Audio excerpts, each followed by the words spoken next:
Hello, everybody, and welcome to the first edition of the Lewiston Tribune podcast. This is a new endeavor that we here in the newsroom are going to be trying to make a weekly segment where I, the host, Trevan Pixley, your online editor here at the Lewiston Tribune, sits down with a member of the news desk to discuss the biggest story of the week, or, maybe just a popular story that you guys want to hear discussed that was in our local paper, the Lewiston Tribune, or the Moscow Pullman Daily News. And today, we are lucky enough to be joined with the head honcho, the boss, the face of the newsroom, Mr. Matt Bainey. Matt, how you doing? Good, Trevan. Thank you. Yeah, I had to give you an electric intro and keep the vibes positive because this week's story obviously is a tragic one and something that we have to discuss. We're talking about the Cardiff Fire, and just a story that we covered pretty extensively. I would say for really the whole week we had something in there regarding that event. Why don't you tell us a little bit about it? So the Cardiff Fire happened. Cardiff is a remote town in Clearwater County.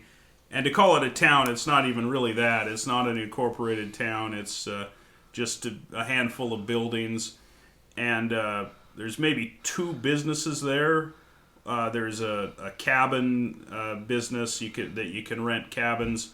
And then there's a gas station, which honestly, I drive by it a couple times each summer. And I didn't realize it was in business. Yeah. But on September 11th, there was an explosion and a fire at the station. 2 people who were on the scene died, and 2 others were badly burned in the incident. The 2 people who died were Wesley James Lineberry of Pierce and Brandon Luther Cook of Orfino. And not everything is known about what caused the explosion and the fire. The Idaho State Fire Marshal is doing an investigation and warned that the investigation could take several weeks, is the way that he put it. At the time, a load of fuel was being pumped into the tanks at the gas station there. And something went wrong. Something tragically went wrong. And anyway, it's of course a very sad deal, and it plenty needs to be found out about what happened. But we do know that 2 folks lost their lives and 2 folks were badly injured. The 2 who were injured, we now know their names are Roxanne Hubbs and Donnie Billiter. They both were life-flighted from Cardiff, and they were taken to a hospital in Seattle. And Hubbs, at last check, Hubbs is listed in serious condition, and Billiter is in satisfactory condition. So that's what happened a bit more than a week ago now. And I'm sure it's still an aching wound for everybody in Clearwater County. Of course, it's not a lot of people live in Clearwater County, but I have roots there, and I know that it's something like this is deeply felt by everybody who lives up there. So I'm sure it's sad for a lot of folks up there. No doubt about that. And our thoughts are with the people that are injured and the families of those who passed away. You mentioned, obviously, Cardiff, calling it a town is a little far-fetched just for where it is. And you're kind of familiar with that area.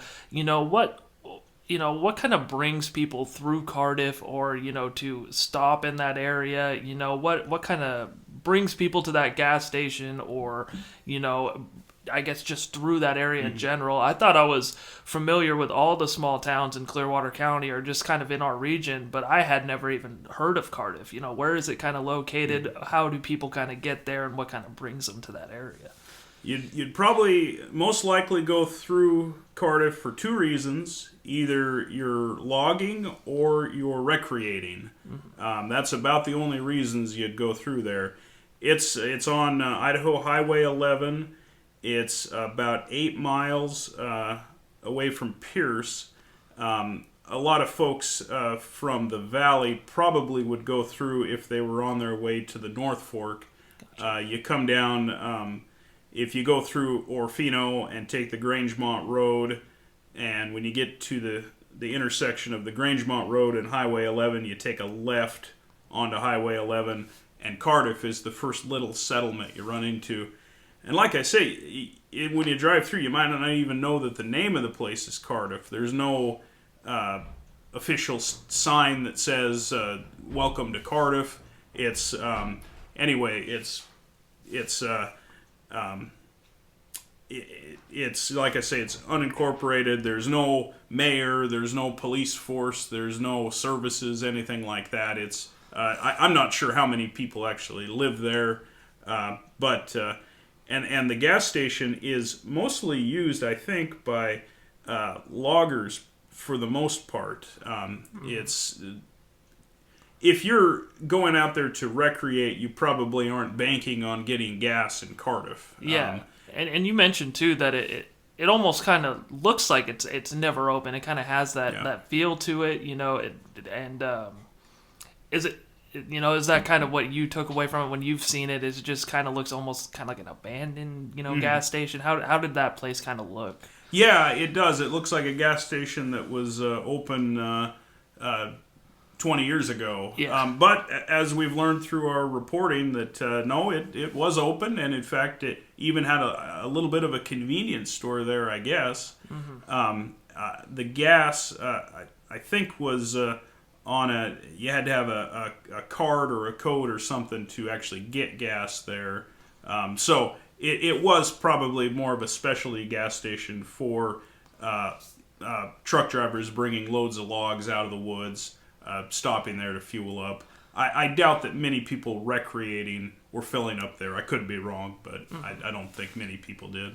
As far as, obviously these four people that we know, do we know if they were in that boat when they were getting gas? Were they traveling? Do we know any of that information as of yet? We know that Donnie Billiter was delivering the load of fuel, and we know that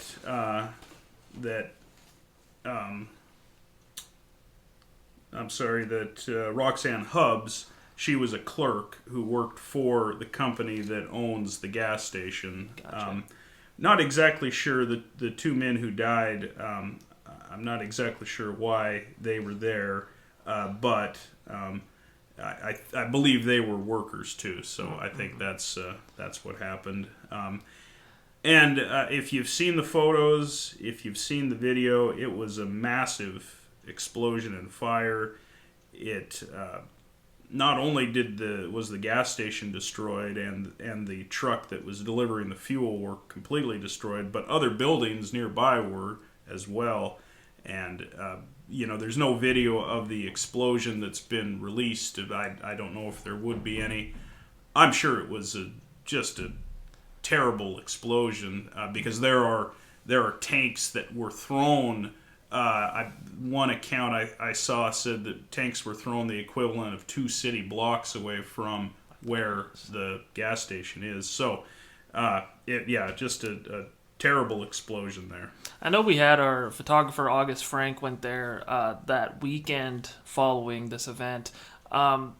Did we ever figure out, I guess, the distance covered from this fire, or how much it did end up spreading out from the gas station, or even kind of close? I know you said that tank going 2 city blocks.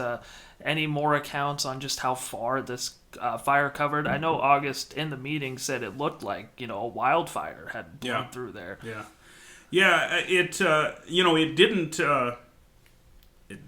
Silver lining, I guess, it didn't burn any of the forest that surrounds the town, but it did burn lots of structures.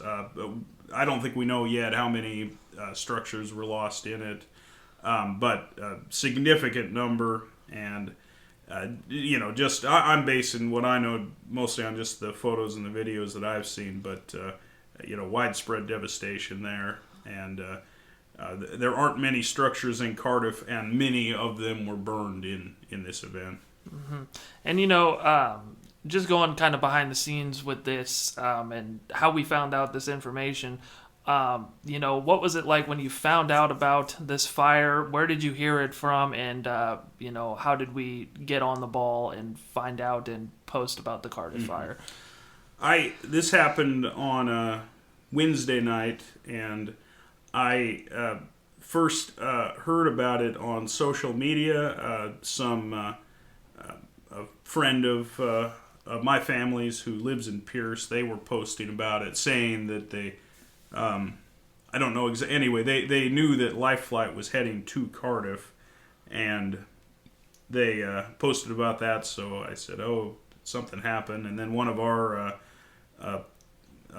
co-workers on the news desk, Katie Clohessy, she also saw someone mention it on social media and let me know about it. I called Clearwater County Sheriff Chris Getz, and when I got a hold of him, the fire happened at about 3 o'clock.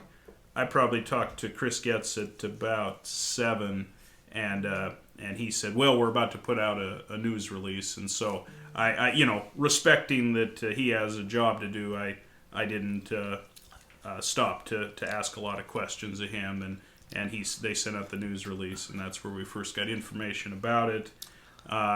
And our listeners have probably noticed this is not just a North Central Idaho story. This is I've seen national mentions of it. I was in Seattle last weekend, and family there had seen mentions of it. Even back east, I guess it's been reported. An event like this, and there were some pretty sad images of the fire. Anyway, this is definitely gotten around, and we continued to pursue the story. Kaylee Brewster, another one of our coworkers, talked to the Clearwater County coroner to get the identities of the two men who died, and he had mentioned that.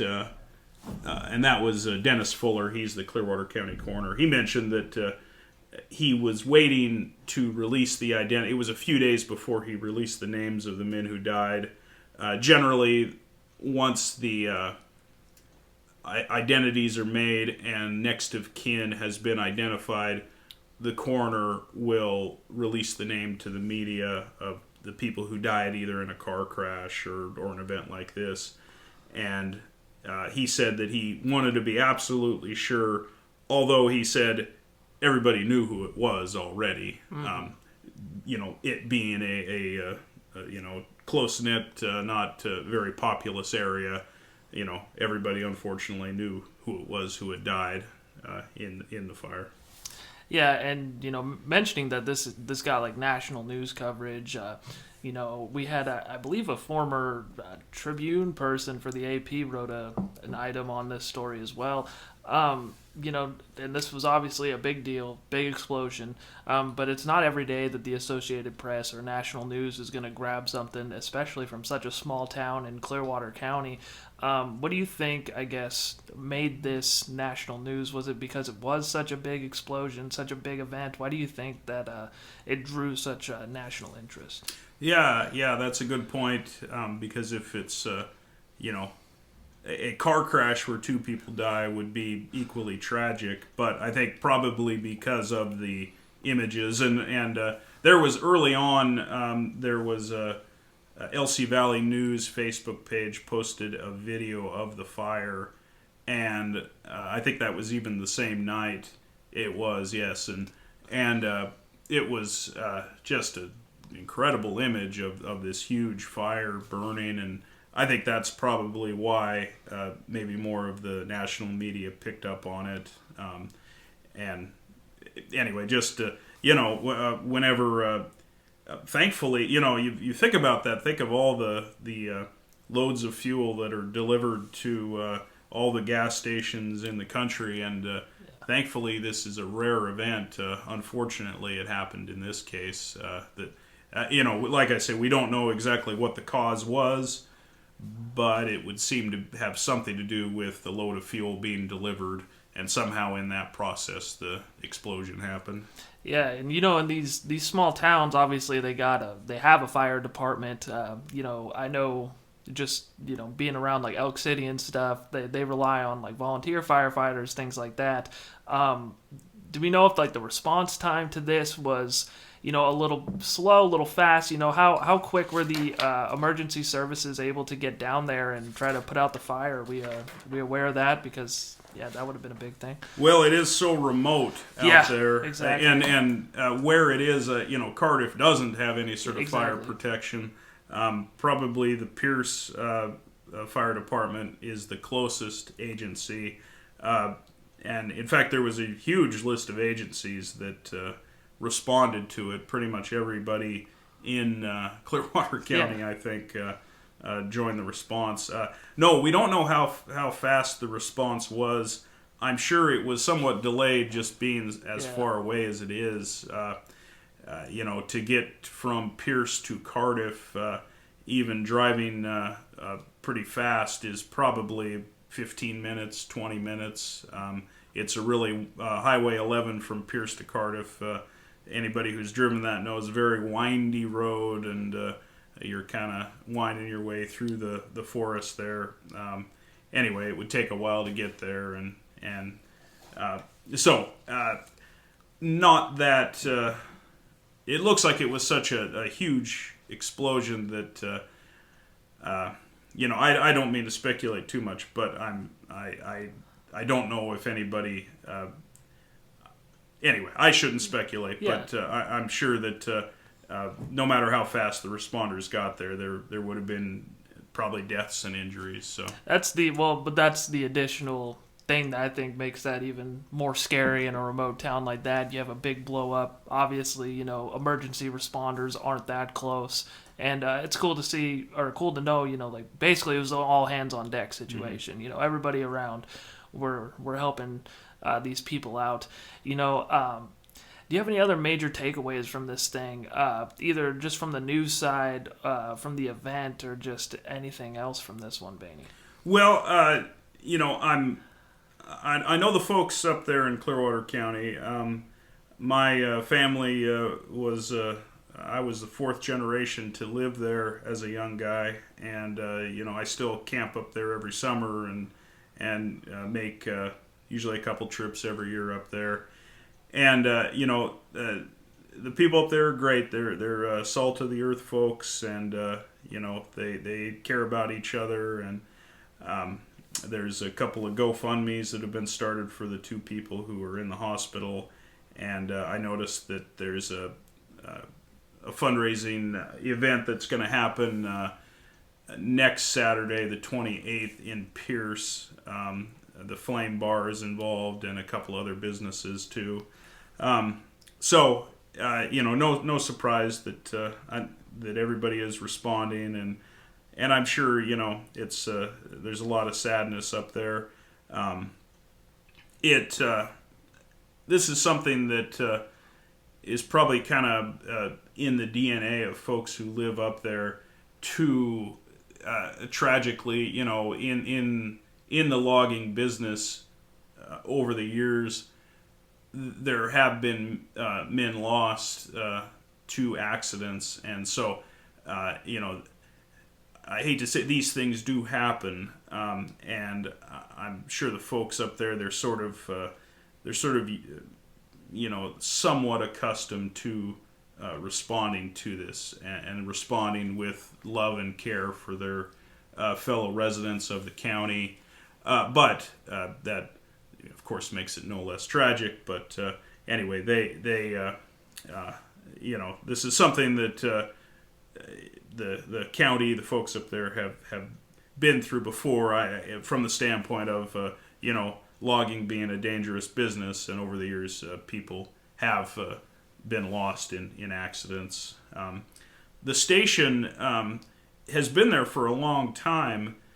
in fact, my dad, who was a logger, he mentioned to me that his stepfather used to deliver fuel to it. He would drive fuel trucks, and he never liked delivering to that station because at the time the owner was kind of a penny pincher and insisted that every single drop of the gas in the tank got delivered. And so my grandfather, he had to drive his truck up onto a raised blocks so that he could all of the fuel could get into the tank. Anyway, just a little old lore from my family there, but no, the station has been there quite a while. And anyway, we'll I guess we'll eventually find out what happened, which is of interest and maybe going forward, maybe there could be things to make situations like this safer. But that doesn't seem to matter as much at this point. It's just a sad event with 2 people dying and 2 others being injured. Yeah, and then just a quick little thing. You mentioned just there. Obviously spent some time in Pierce. You're very familiar with that county. What can you kind of say not only about your time there, but also just the people of Clearwater County and I guess their makeup and how they kind of deal with these kind of things and how they they respond. Well, my take on folks up there on the hill is that they're humble folks, and they they love their way of life up there, and they care about each other, and that's why I'm sure that the families that have been affected by this, I'm sure they're being taken care of by their neighbors and their friends up there. And anyway, it makes me sad. Makes me sad that it happens anywhere, but up there it feels like that's my home too. So that especially makes it a bit more sad for me. And anyway, it's I'm happy to see that there are all these efforts to help out the folks up there, and I'm sure that they're feeling the love, but still. A sad thing. As far as follow-ups go and things to keep an eye on for this story, what can, I guess, the readers and the listeners look forward to as far as more coverage of this event or things to kind of, I'd say, get closure maybe on this event? What can they look forward to for more on this fire and this tragic event?